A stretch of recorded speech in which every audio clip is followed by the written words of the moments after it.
with you, as Joel mentioned. I mean, to be able to look, Christmas I think is my favorite time of the year, right? I mean, it's an amazing time of the year, and to be able to make some of these Christmas memories, some of these family memories together is we consider it an honor of a lifetime. So thank you very much for being here. You've made us feel so loved and welcomed here in San Antonio. But I want to share with you a little bit about, more about my story. As we mentioned, originally born in Australia. It's true, you Americans have jacked up my accent, thanks. Born in Australia, my dad was a concert promoter in Australia, and on one particular tour that he brought back to Australia, the tour didn't go very well, and we ended up losing everything that we had. We lost the house, we lost the car, we lost the life savings.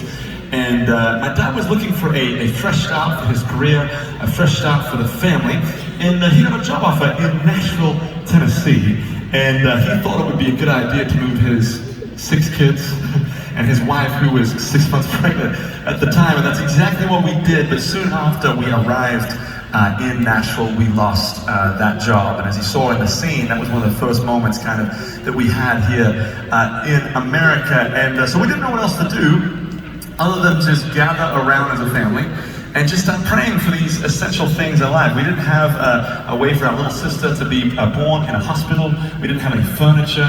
We weren't always quite sure where the next meal was going to come from. We didn't have a car. And we just got to see God do some amazing, amazing things during that time. And I want to tell you a few of those stories. The first of which was this: when we came to America, we didn't have any friends, but we just made a couple of friends, and they had come to the house to kind of say hello to us, and they realized that these people don't have any furniture at all in their house. And I kid you not, a few days later, they came with 2 box trucks full of furniture, and they furnished our entire house. That was the first miracle that took place, yes. And the next was this: our little sister was born in a hospital. I'm very grateful for that. How many folks work in the medical field here tonight? Anybody work in the medical field? Thank you guys for all your hard work. Amazing, amazing stuff. But one of the things I've realized about hospitals particularly is they're incredibly gifted, skilled, I would even venture to say talented, at sending you large bills, all right? We got sent a large bill, we were broke, and so my dad had called up and made some sort of payment plan, or arranged some sort of payment plan with the hospital. On one particular day that he called to make a payment on that plan, he called him up, and the person on the line said, "Hey, Mr. Smallbone, your bill, well, it's been paid in full." And we still to this day have been paid for our little sister to be born in a hospital. Yeah, pretty cool. Glory to God. And the next was this: we were renting a small home in a subdivision, and I think at this point the neighbors started to think that we were a little strange. You know, I think they started to say things like, "Can you understand the word that they say? They speak very, very strangely. They're very strange people. I mean, they've got 6 kids, 6 kids. Oh, hold up, there's a 7th. They're like bunnies." But one of the things that I love about you Americans is you guys are inherently generous people. It's in your culture, I believe. And so we had these new neighbors, and they would come and they would dump groceries on our doorstep. And I went to Mom and Dad, and I was like, I just said, "Mom and Dad, we can never leave this place." And they were like, "What do you mean?" And I was like, "They give us food every day. It's incredible, you know?" And then probably the last and final, but probably the most amazing story was this. We came to America, Thanksgiving was coming up. And you Americans make a big old deal out of Thanksgiving, let me tell you, all right? But, and I love Thanksgiving, but we don't have Thanksgiving in Australia. You know, I mean, Canada's got some sort of idea of Thanksgiving. Obviously, America's got Thanksgiving. The rest of the world does not. I mean, the rest of the world is literally that ungrateful, all right? And, Wow! very disappointing to a young boy. And so anyway, I was trying to figure out, I was like, man, the English kind of came over to America and Canada, the English came to Australia. I mean, why don't we have Thanksgiving in Australia? And so I went and did some, as a homeschooler, I went and did some scientific research, right? And I went to this place called Wikipedia.com and found out, you know, here's the deal. You know what the English, they gave you these wonderful people called pilgrims. You know what they gave Australians? Convicts, all right? What are convicts? The redcoats never left, folks. They never left. They're still marching back in Australia, actually, right now. I'm kidding.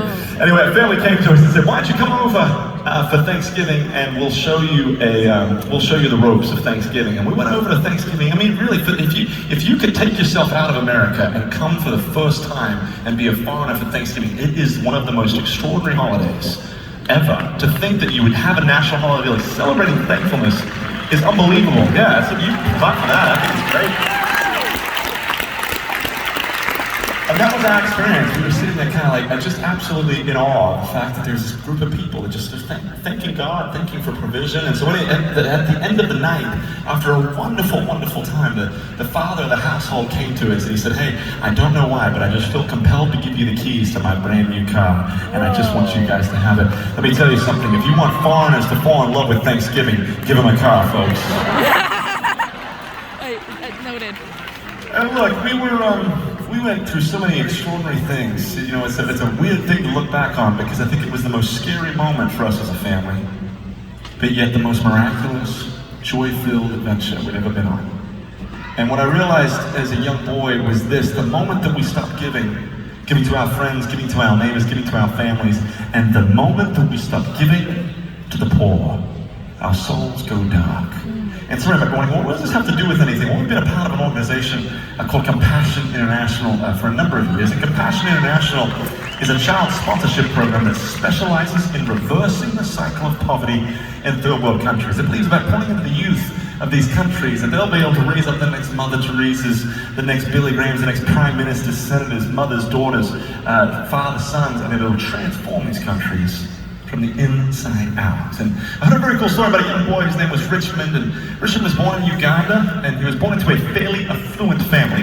But at a very young age, Richmond's father was actually murdered. And with that murder went all the provision for the family, and they were forced to move into the slums. And I don't know if you guys have been on that trip and experienced the slums before, but the slums is just unthinkable difficulty 24/7. And Richmond's mother started asking herself the same question that you and I would ask, and that's this: how do I get my family out of this? How do I get my family out of extreme poverty? She ended up hearing about the local Compassion International project, and Richmond ended up getting accepted into the program. He was in that program for a number of years, ended up graduating with the equivalent of a high school diploma in Uganda. He went and got his bachelor's degree there, and then came to the Moody Bible Institute in Chicago and got his master's there. And I just heard of this boy who is now a man. I just heard that he graduated with his doctorate right here in the United States of America. Isn't that cool? And look, I tell you that story because of this. I mean, Richmond's story, man, it could be a movie. I mean, the things that family, what Richmond has overcome, and the things that he's now doing, it's awe-inspiring. It's an amazing, amazing story. But the part that got me the most, the first time I heard it, was this: the person who sponsored Richmond was a 14-year-old little girl who said to herself, you know, I can babysit for enough hours every month and I can afford to sponsor a child. And because of that one girl's decision, we are now seeing ripple effects take place all across the world, because Richmond has now gone back to Uganda, is planting churches, shepherding pastors, doing amazing things, all because of one little girl said, I can do something, I can make a difference. Yeah.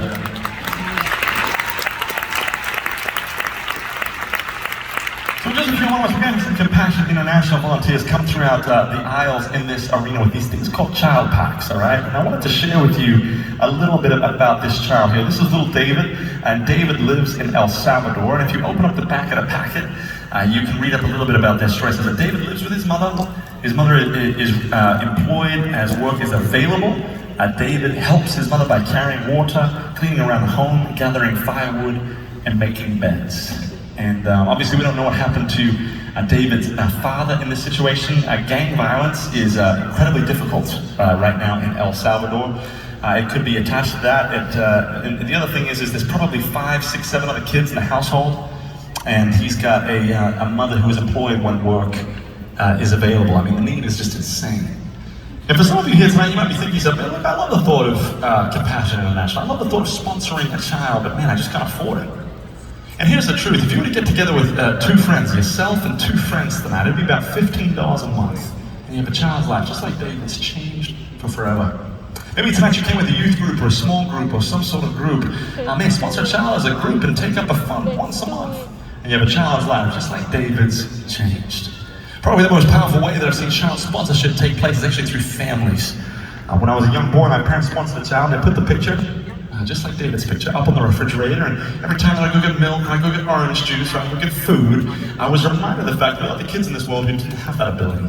But yet that I could go on rake leaves, and I could go and mow lawns, and I could do something. And I think it's very important for us to understand that we live in a very, very selfish society these days. And for us as parents, my wife Courtney and I, we have 4 kiddos. And unless we are doing intentional things to display to our children what it means to be kind, what it means to be giving, what it means to be generous, our kids are just going to go along with society. And I think that sponsoring a child is just one of the many ways, but one of those ways that you as parents, you can improve on that intentional display of generosity for your kids. And so what you would do is, if you decided that you wanted to sponsor a child, what you would do is you'd take this blue tab and you'd fill it out. You'd turn it into one of many locations here tonight. We got a lot of stands around the main concourse. Back behind the sound and light desk, there's some tables back there. But more importantly, anybody with a blue apron on tonight, they're Compassion International volunteers. They actually have the ability to process the sponsoring of a child right there in your chairs. So you can take that blue tab, fill it out or at any of the stands, but probably easier, something like that. Homeschool folks, come on. Anyway, probably the easiest way is to give that blue form to anybody with a blue apron on tonight. The quickest way to sponsor a child is actually by scanning that QR code, following through all the steps, and it's pretty self-explanatory. And then we also have our text to sponsor, which is this: text the word drama to 83393. We will send you a virtual child pack to your phone that has been specifically curated for your phone. And if you follow through all the steps, you can sponsor a child that way as well. We're doing something very special here tonight, and that's this. If you sponsor a child tonight, we actually want to give you a few gifts. We mentioned the movie here tonight. We actually wanted to give you 2 free tickets to the premiere premiere event that'll be here in San Antonio. We wanted to give you our sweet mother. She wrote a book called Behind the Lights. Kind of tells the story that I just told you from stage in greater detail. We also wanted to give you our Christmas Deluxe album. All of this in this bag, just as a way to say thanks. I mean, this is literally one of the most important things that we talk about from the platform tonight. So we want to make sure we say thanks to you guys as you give to these kids. Yeah.